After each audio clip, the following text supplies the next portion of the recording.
यानंतर मार्केट कमिटीचे माजी सभापती अनिकेत पाटलांचा देखील या ठिकाणी यथोचित सन्मान करण्यासाठी मी अशोक कांबळेंना अशी विनंती करतो की अनिकेत पाटील राजूरकर, मार्केट कमिटीचे विद्यमान डायरेक्टर संतोष सावकार नारलावार यांचा देखील आपण या ठिकाणी यथोचित असा सन्मान करावा। माजी नगरसेवक बाळवांना कापतेचा देखील या ठिकाणी अशोकांना विनंती करतो की आपण स्वागत करावं। पंकज देशमुख करटकरांचा देखील या ठिकाणी स्वागत करण्यासाठी मी अशोकला अशी विनंती करतो।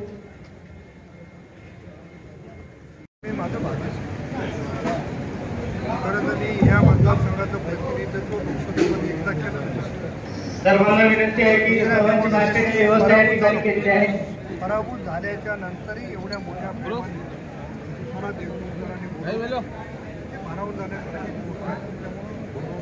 त्यांच्या प्रती माझ्या खूप भावना वेगळ्या। आपण या जिल्ह्याचं एकदा नेतृत्व केला होता आणि आता एका तालुक्याचं नेतृत्व करत आहेत। त्याच पद्धतीचं प्रेम आज पण तुमच्यावर जनता करते कसं वाटतं? असं आहे की मी खासदार म्हणून जिल्ह्याचं नेतृत्व केलं, आज आमदार म्हणून जिल्ह्याचं नेतृत्व केलं। तेव्हा खासदार असताना भारतीय जनता पक्षाचं नेतृत्व केलं, आज आदरणीय दादांनी मला राष्ट्रवादीचं नेतृत्व केलं।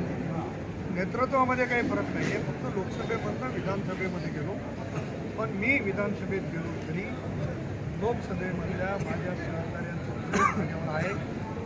आज आपण बघितलं की नायगावमध्ये शिवराज पाटील होटळकरांनी एवढा मोठा कार्यक्रम घेतला, बिलोलीमध्ये यादवरावजी तुडमे असतील, विजय कुलचंदवर असतील त्यांनी घेतला, कोंडलवाडीमध्ये विठ्ठलराव कुरमुलवर असतील की श्रीनिवास नरवाडे असतील त्यांनी एवढा मोठा घेतला, आणि आज देगलूरमध्ये आपण बघता की आपल्या सगळ्याच्या संख्येनं हजारो कार्यकर्त्यांनी माझ्यासारख्या कार्यक्रमाला हे प्रेम माझ्याकडून आणि माझ्या कुटुंबाकडून कधी कमी होणार नाही एवढी ग्वाही आणि जेवढे कार्यकर्ते आपण या ठिकाणी सोडत आहेत, एक भारतीय जनता पार्टीमधून काही येत आहेत तुमच्याकडे आणि राष्ट्रवादीमधून काही येत आहेत, त्यांच्यामध्ये अंतर्गत वाद चालू आहे असं या ठिकाणी वाद कसं आहे, एखादा मोठा झाला घर मोठं झालं की